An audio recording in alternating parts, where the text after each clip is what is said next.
Ayo subscribe channel YouTube Novel Askadina. Novel Perintah Raja Naga. Bab 5433 dari Perintah Raja Naga. Pergi ke Istana Raja Dewa. Wu Hao menatap Ziwan dengan senyum di wajahnya. Aku baik-baik saja. Berkat Master Sekte Ling Yue dan rekan Daois Chen, aku masih hidup. Taois Wuji, melihat Wu Hao, segera melangkah maju dan membungkuk. Tuan, aku turut berduka cita atas kesulitan yang kau alami. Taois Wuji tahu bahwa jika Wu Hao tidak membawa pergi sang pemakan jiwa, tak satu pun dari mereka akan lolos. Setelah itu, semua orang duduk di dalam gua, dan Taois Wuji menceritakan pengalaman mereka. Ternyata sejak perpisahan terakhir mereka telah membawa beberapa kultivator yang masih hidup dan bersembunyi jauh di dalam pegunungan bersalju. Di sini, iklimnya dingin, energi iblisnya tipis, dan para kultivator iblis jarang berpatroli. Meski begitu, mereka telah diserang beberapa kali oleh para kultivator iblis, dan banyak kultivator yang tewas. Sekarang, hanya segelintir yang tersisa. Di mana Aolai? Apa dia tidak bersamamu? Tanya Wu Hao, matanya dipenuhi kekhawatiran. Ziwan menghela napas, raut kesedihan terpancar di wajahnya. Terakhir kali kita diserang oleh para kultivator iblis, Komandan Aolai memimpin garda kekaisaran untuk melindungi kita dan melawan para kultivator iblis sendirian. Pada akhirnya, ia mengorbankan nyawanya. Mendengar berita ini, semua orang terdiam, mata mereka dipenuhi duka. Sebagai komandan garda kekaisaran kerajaan dewa, Aolai telah mengabdikan seluruh hidupnya untuk kerajaan dewa, tetapi sekarang ia berakhir seperti ini, sungguh disayangkan. Aolai adalah pahlawan kerajaan dewa, aku pasti akan membalaskannya. Kata Wu Hao dengan suara berat, matanya penuh tekad. Semua orang mengangguk, dan amarah di hati mereka semakin kuat. Setelah itu, semua orang mendiskusikan rencana selanjutnya di dalam gua.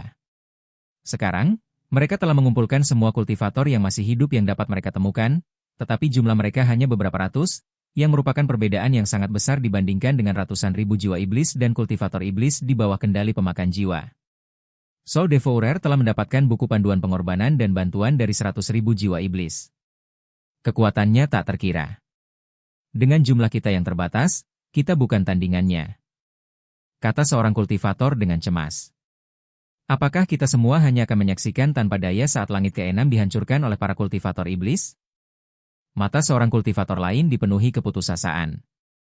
Wu Hao menatap kerumunan dan berkata dengan suara berat, kita tidak boleh menyerah. Langit ke-6 adalah rumah kita, dan kita harus melindunginya. Sekarang, satu-satunya harapan kita adalah mencari bala bantuan dari dunia lain. Kuil ilahi juga terdiri dari para kultivator Protoss, yang berasal dari ras Protoss yang sama dengan para kultivator kerajaan ilahi. Mereka tidak akan tinggal diam dan menyaksikan para kultivator kerajaan ilahi dibantai. Aku telah memutuskan untuk membawa rekan Daois Chen ke Istana Raja Ilahi untuk menemui Master Aula keempat kuil ilahi dan meminta bantuannya. Secercah harapan melintas di mata semua orang setelah mendengar ini. Kuil ilahi sungguh kuat. Dengan bantuan mereka, mungkin mereka benar-benar dapat membalikan keadaan dan mengalahkan pemakan jiwa. Begitu Wu Hao selesai berbicara, David melangkah maju dan berkata dengan suara berat, Tuan, tidak perlu merepotkan Anda untuk menemani kami dalam masalah ini. Langit ke-6 sekarang penuh dengan krisis. Anda harus tetap di sini untuk memimpin para biksu yang masih hidup dan berpegang teguh pada harapan terakhir. Saya bisa pergi ke Istana Raja Dewa sendirian. Begitu kata-kata ini keluar, gua tiba-tiba menjadi sunyi. Ziwan adalah yang pertama panik. Dia melangkah maju dan meraih lengan baju David, matanya dipenuhi kekhawatiran. Tidak. Terlalu berbahaya bagimu untuk pergi sendirian. Istana Raja Dewa ada di langit ke-8, dan Anda harus melewati jalur kekosongan. Dengan kekuatan Anda, bagaimana jika sesuatu yang tidak terduga terjadi? Ling Yu juga mengerutkan kening dan berkata, rekan Taois Chen, Ziwan benar. Surga ke-8, tempat Istana Raja Ilahi berada, berjarak 2 alam dari surga ke-6. Jalur kekosongan sudah berbahaya, dan jika kau memaksakan diri melewati penghalang alam, risikonya terlalu besar. Kami tidak bisa membiarkanmu mengambil risiko ini sendirian. David menepuk tangan Ziwan dengan lembut dan berkata dengan tegas, aku tahu perjalanan ini berbahaya, tetapi justru karena inilah aku tidak bisa membiarkan lebih banyak orang mengikutiku. Kau tetap di sini untuk melindungi para kultivator yang masih hidup dan mengawasi pergerakan sang pemakan jiwa. Jika aku berhasil memanggil bala bantuan, kita bisa bekerja sama dari dalam dan luar. Bab 5434 dari Ordo Raja Naga, Penghalang Batas. Ia berhenti sejenak dan menatap Wu Hao. Tuan, membuka jalan menuju surga ke-8 akan menimbulkan serangan balik dari Dao Surgawi. Apa konsekuensi spesifiknya? Wu Hao menghela napas dan menjelaskan dengan sungguh-sungguh, penghalang antar alam dilindungi oleh hukum Dao Surgawi. Terutama ketika berpindah dari alam yang lebih rendah ke alam yang lebih tinggi, tekanan hukum tersebut bahkan lebih kuat. Dengan tingkat kultivasi Anda saat ini di alam abadi duniawi tingkat kedua, untuk membuka paksa jalan dari surga ke-6 ke surga ke-8, Anda harus terlebih dahulu melawan kekuatan hukum kedua alam tersebut. Begitu serangan balik Dao Surgawi dipicu, paling banter, meridian Anda akan terputus dan kultivasi Anda akan hancur total. Paling buruk, jiwa Anda akan hancur total, dan Anda bahkan tidak akan memiliki kesempatan untuk bereinkarnasi. Meski begitu, aku harus pergi. David sama sekali tidak ragu, dan pedang pembunuh naga di tangannya sedikit bergetar, seolah menggemakan tekadnya, tidak ada waktu tersisa di surga ke-6. Jika kita menunda 1 hari lagi, lebih banyak kultivator akan mati di tangan para kultivator jahat. Dendam Komandan Naolai dan para kultivator yang mati itu menunggu kita untuk dibalaskan. Aku sanggup menanggung risiko ini. Wu Hao menatap tekad di mata David dan tahu bahwa ia telah mengambil keputusan dan percuma saja membujuknya. Ia terdiam sejenak, lalu perlahan berkata, "Karena kau sudah mengambil keputusan, aku tidak akan menghentikanmu. Tapi menerobos batas secara paksa jelas bukan sesuatu yang bisa kau lakukan sendirian. Master Sekte Ling Yue, Taois Wuji, aku akan bergabung untuk membantu kalian menstabilkan jalan dan berbagi sebagian tekanan hukum. Mungkin kita bisa mengurangi kekuatan serangan balik Dao Surgawi." Ling Yue dan Taois Wuji segera mengangguk. Kita akan membantu bersama. Sekalipun itu membutuhkan seluruh kekuatan kita harus memastikan kau memasuki surga ke-8 dengan selamat. Ziwan menggigit bibirnya, mengeluarkan botol gio kecil dari dadanya, dan menyerahkannya kepada David. Ini berisi pil konsentrasi yang telah kusempurnakan. Pil ini dapat melindungi jiwamu saat kau menghadapi serangan balik dari Dao Surgawi. Bawalah, jika kau menghadapi bahaya, kau mungkin membutuhkannya. David mengambil botol giok itu, menggenggamnya erat-erat. Ia membungkuk dalam-dalam kepada kerumunan, "Terima kasih semuanya. Aku, David, akan mengingat kebaikan ini. Ketika aku kembali dengan bala bantuan, kita akan merebut kembali surga ke-6 bersama-sama." Tanpa basa-basi lagi, semua orang segera bersiap. Taois Wuji mengeluarkan peta batas yang menguning dan membentangkannya di lantai gua. Ia menunjuk ke garis merah tua dan berkata, "Mulai dari sini, menuju tebing meteor di utara surga ke-6. Itulah titik terlemah di penghalang batas. Membuka jalan di sini akan mengurangi sebagian hambatan hukum." Wu Hao mengangguk. "Baiklah, kita akan berangkat ke tebing meteor sekarang dan berusaha bersiap sebelum gelap." Rombongan itu berkemas dan berangkat ke tebing meteor. Sepanjang perjalanan, penampakan para kultivator iblis semakin jarang. Lagi pula, lokasi tebing meteor yang terpencil, dengan angin menderu yang terus-menerus, menjadikannya tujuan yang langka. Meski begitu, semua orang tetap berhati-hati, takut bertemu dengan patroli iblis. Mereka akhirnya tiba di tebing meteor di sore hari. Pemandangan di sini benar-benar sunyi. Tanah dipenuhi retakan tak berdasar. Angin kencang hitam menderu dari retakan, menyapu puing-puing dengan suara yang menusuk. Langit dipenuhi awan gelap, sesekali diselingi kilat ungu, menciptakan pemandangan yang sangat menakutkan. "Ini dia," kata Taois Wuji, berdiri di tepi tebing, menunjuk ke kehampaan di depan. Penghalang pembatas ada di dalam kehampaan itu. Tak terlihat oleh mata telanjang, tetapi fluktuasi hukumnya bisa dirasakan. Wu Hao menarik napas dalam-dalam dan berkata kepada David, "Sebentar lagi, Master Sekte Ling Yue dan aku akan melepaskan energi spiritual kami untuk menciptakan penghalang spiritual sementara di dalam kehampaan, melemahkan kekuatan hukum. Taois Wuji akan menggunakan sihir untuk menstabilkan penghalang tersebut. Manfaatkan kesempatan ini untuk menyalurkan energi spiritualmu dan memusatkan upayamu untuk merobek sebuah lorong. Ingat, begitu lorong itu terbuka, kau harus segera masuk. Jangan berlama-lama, atau serangan balik dari Dao Surgawi akan semakin kuat." David mengangguk, mengeratkan genggamannya pada pedang pembunuh naga, dan mulai menyalurkan energi spiritualnya. Energi spiritual keemasan menyelimuti dirinya, dan kekuatan garis keturunan naganya perlahan bangkit. Cahaya keemasan berkilat di pupil matanya. Bab 5435 dari Ordo Raja Naga, mencapai surga ke-8. Kalian siap? Wu Hao melirik semua orang, dan melihat mereka mengangguk, ia berteriak, maju. Setelah itu, Wu Hao dan Ling Yu secara bersamaan melepaskan energi spiritual mereka. Energi spiritual putih dan ungu saling bertautan, membentuk penghalang raksasa yang menyelimuti kehampaan di depan. Saat penghalang itu bersentuhan dengan kehampaan, suara mendesis terdengar, seolah-olah melawan kekuatan tak terlihat. Taois Wuji segera menghunus pedang kayunya dan menggumamkan sesuatu. Serangkaian rune keluar dari mulutnya, menyatu dengan penghalang spiritual. Cahaya penghalang itu semakin terang, dan fluktuasi hukum di sekitarnya terasa melemah. David, sekarang. Teriak Wu Hao. Tanpa ragu, David menyalurkan seluruh energi spiritualnya ke dalam pedang pembunuh naga. Energi pedang emas membumbung tinggi ke angkasa. Ia mencengkeram gagangnya dengan kedua tangan dan menebas dengan ganas ke dalam kehampaan. Boom! Dengan suara gemuruh yang menggelegar, kehampaan itu tampak terkoyak, memperlihatkan lorong gelap gulita di hadapan semua orang. Lorong itu dikelilingi oleh petir ungu dan memancarkan aura hukum yang mengerikan. Cepat masuk! Teriak Ling Yu. Ia, Wu Hao, dan Taois Wuji memucat. Mempertahankan penghalang spiritual menghabiskan banyak energi spiritual mereka. David tanpa ragu melompat ke lorong gelap itu. Saat ia memasuki lorong, penghalang spiritual di belakangnya tiba-tiba hancur, dan kekuatan hukum yang mengerikan menyapu lorong itu. Oh tidak! Serangan balasan surga akan datang. Wu Hao ketakutan dan ingin bergegas membantu, tetapi dihentikan oleh Taois Wuji. Percuma. Ini hukuman surga bagi mereka yang melanggar batas. Orang luar tak bisa campur tangan. Dia harus mengandalkan dirinya sendiri. Taois Wuji mendesah, matanya dipenuhi kekhawatiran. Di dalam terowongan, David menahan rasa sakit yang tak tertandingi. Kekuatan ungu hukum itu bagaikan bilah tajam yang tak terhitung jumlahnya, terus-menerus mengiris tubuh dan jiwanya. Kulitnya langsung terkoyak luka, darah mengalir deras ke dalam terowongan, langsung ditelan kegelapan. Ah! David meraung kesakitan, meridiannya bergetar hebat, seolah-olah akan hancur kapan saja.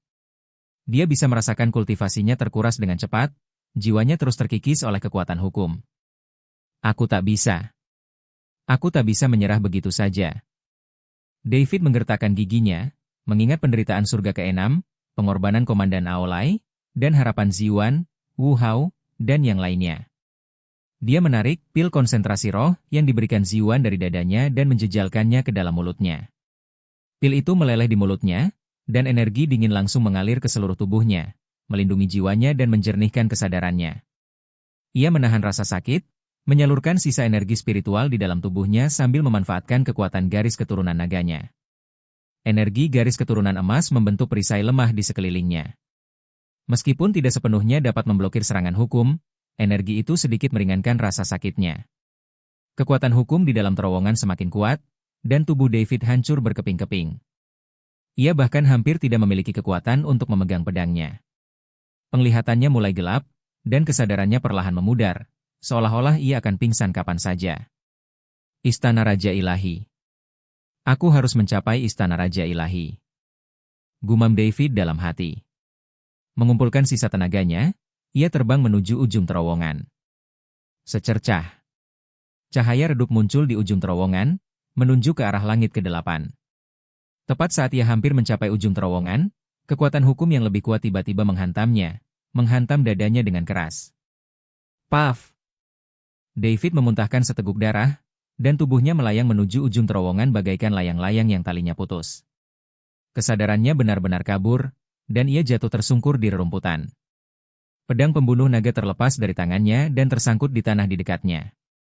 Setelah waktu yang entah berapa lama, David perlahan membuka matanya. Ia mendapati dirinya terbaring di padang rumput yang asing. Langit biru muda, dan udara dipenuhi energi spiritual yang kaya, yang sangat kontras dengan energi iblis dari langit ke-6. Apakah ini surga ke-8? David mencoba berdiri, tetapi merasakan sakit yang menusuk di sekujur tubuhnya. Gerakan sekecil apapun akan membuat lukanya robek, membuatnya meringis kesakitan. Ia menunduk menatap tubuhnya.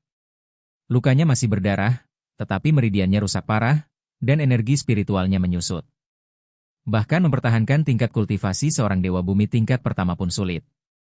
Untungnya, aku berhasil mencapai surga ke-8 hidup-hidup. David menghela napas lega. Ia berusaha meraih pedang pembunuh naga di sampingnya, tetapi mendapati dirinya tak berdaya untuk mengangkat tangannya.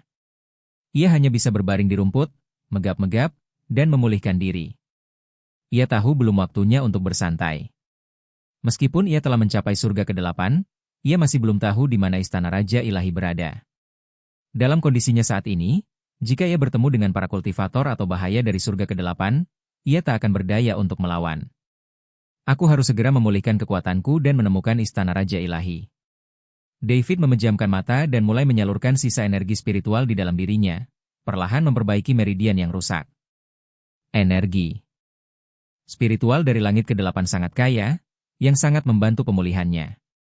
Namun, meskipun demikian, butuh waktu untuk pulih ke kondisi puncaknya.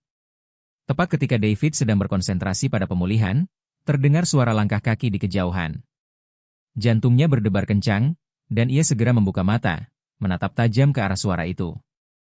Ia melihat beberapa biksu berbaju zirah emas berjalan ke arahnya. Mereka dikelilingi aura suci, memegang tombak di tangan mereka, dengan tatapan tajam. Mereka jelas biksu dari langit ke-8. Siapa kau? Mengapa kau di sini? Biksu yang memimpin berjalan mendekati David, menatapnya dengan tatapan waspada. David tahu mereka adalah orang-orang pertama yang ditemuinya di surga ke-8, dan harapan terbesar mereka untuk menemukan istana Raja Ilahi.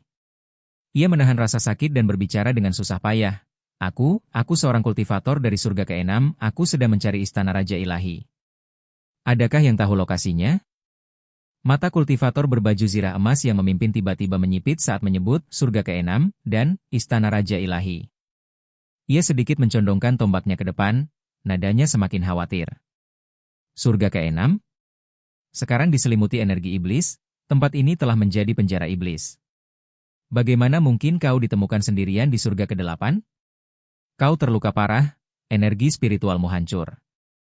Mungkinkah kau mata-mata yang dikirim oleh para kultivator iblis? Para penjaga berbaju zirah emas yang tersisa segera mengelilinginya, tombak mereka diarahkan ke titik-titik vital David, energi spiritual suci mereka mengunci auranya seperti bilah tajam. David, menahan rasa sakit yang luar biasa, mengangkat tangannya dengan susah payah, memperlihatkan urat emas darah naga di telapak tangannya. Aku sama sekali bukan mata-mata. Aku David, dan aku telah mempertaruhkan nyawaku untuk mencari bala bantuan. Jutaan nyawa di surga ke-6 dibantai oleh para kultivator iblis, dan para kultivator kerajaan ilahi hampir musnah. Hanya istana Raja Ilahi yang dapat menyelamatkan surga ke-6 dari bencana. Urat-urat emas berkilau hangat di bawah sinar matahari, samar-samar beresonansi dengan aura ilahi surga ke-8. Melihat ini, mata para penjaga berbaju zirah emas sedikit mengendur. Garis keturunan naga itu murni dan lurus, dan mustahil bagi para kultivator iblis untuk menempanya. Terlebih lagi, meskipun kultivator di hadapan mereka terluka parah dan diambang kematian, matanya jernih dan tegas, tanpa aura jahat. Penjaga berbaju zirah emas yang memimpin merenung sejenak, lalu menginstruksikan seseorang di sampingnya, segera kembali ke istana dan laporkan bahwa seorang kultivator tingkat 6 yang berdarah naga telah terluka parah dan telah menerobos wilayah, ingin menemui master istana keempat. Kalian semua, awasi dia. Jika dia melakukan gerakan yang tidak biasa, segera tangkap dia. Penjaga berbaju zirah emas menerima perintah itu, dan dengan kilatan cahaya spiritual di bawah kakinya, ia berubah menjadi aliran cahaya keemasan dan terbang ke kejauhan. Sisanya menyarungkan tombak mereka, tetapi tetap waspada. Salah satu dari mereka menyerahkan sebotol eliksir. Ini, pil Kingling. Pil ini akan menstabilkan luka kalian untuk sementara. Minumlah dulu. Apakah Master Istana keempat bersedia menemui kalian akan bergantung pada pesan yang kami terima. David menerima pil itu, mengangguk penuh terima kasih, dan dengan gemetar meminumnya. Pil itu meleleh di mulutnya, mengirimkan aliran energi spiritual yang dingin ke tenggorokannya dan mengalir ke seluruh tubuhnya.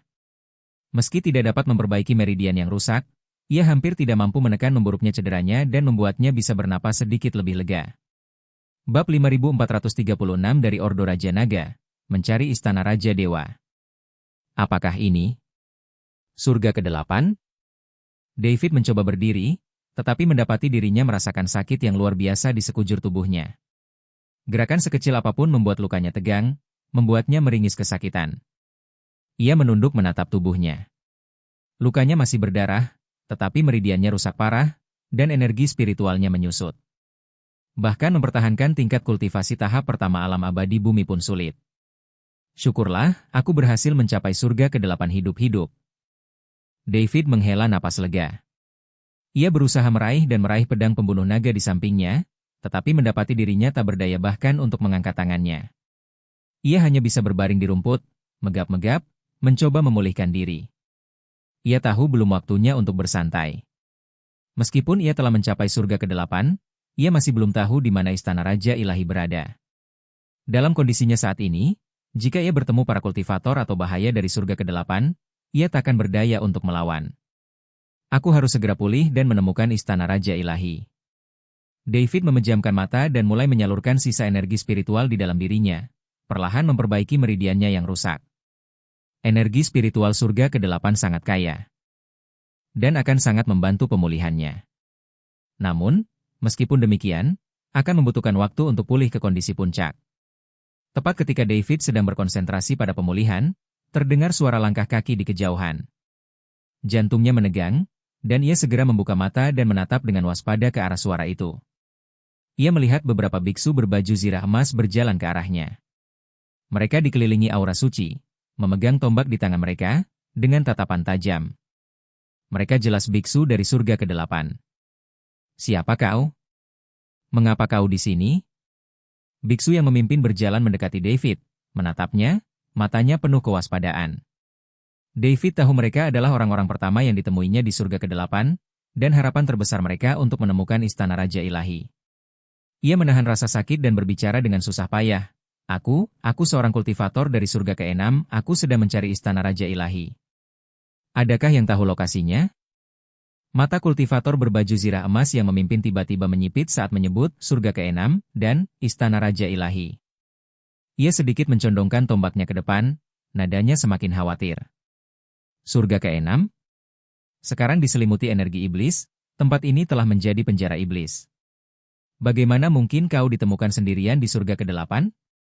Kau terluka parah, energi spiritualmu hancur. Mungkinkah kau mata-mata yang dikirim oleh para kultivator iblis? Para penjaga berbaju zirah emas yang tersisa segera mengelilinginya, tombak mereka diarahkan ke titik-titik vital David, energi spiritual suci mereka mengunci auranya seperti bilah tajam. David, menahan rasa sakit yang luar biasa, mengangkat tangannya dengan susah payah, memperlihatkan urat emas darah naga di telapak tangannya. Aku sama sekali bukan mata-mata. Aku David, dan aku telah mempertaruhkan nyawaku untuk mencari bala bantuan. Jutaan nyawa di surga ke-6 dibantai oleh para kultivator iblis, dan para kultivator kerajaan ilahi hampir musnah. Hanya istana Raja Ilahi yang dapat menyelamatkan surga ke-6 dari bencana. Urat-urat emas berkilau hangat di bawah sinar matahari, samar-samar beresonansi dengan aura ilahi surga ke-8. Melihat ini, mata para penjaga berbaju zirah emas sedikit mengendur. Garis keturunan naga itu murni dan lurus, dan mustahil bagi para kultivator iblis untuk menempanya. Terlebih lagi, meskipun kultivator di hadapan mereka terluka parah dan diambang kematian, matanya jernih dan tegas, tanpa aura jahat. Penjaga berbaju zirah emas yang memimpin merenung sejenak, lalu menginstruksikan seseorang di sampingnya, segera kembali ke istana dan laporkan bahwa seorang kultivator tingkat 6 yang berdarah naga telah terluka parah dan telah menerobos wilayah, ingin menemui master istana keempat. Kalian semua, awasi dia. Jika dia melakukan gerakan yang tidak biasa, segera tangkap dia. Penjaga berbaju zirah emas menerima perintah itu, dan dengan kilatan cahaya spiritual di bawah kakinya, ia berubah menjadi aliran cahaya keemasan dan terbang ke kejauhan. Sisanya menyarungkan tombak mereka, tetapi tetap waspada. Salah satu dari mereka menyerahkan sebotol eliksir. Ini, pil Kingling. Pil ini akan menstabilkan luka kalian untuk sementara. Minumlah dulu. Apakah Master Istana keempat bersedia menemui kalian akan bergantung pada pesan yang kami terima. David menerima pil itu, mengangguk penuh terima kasih, dan dengan gemetar meminumnya. Pil itu meleleh di mulutnya, mengirimkan aliran energi spiritual yang dingin ke tenggorokannya dan mengalir ke seluruh tubuhnya. Meski tidak dapat memperbaiki meridian yang rusak, ia hampir tidak mampu menekan memburuknya cederanya dan membuatnya bisa bernapas sedikit lebih lega.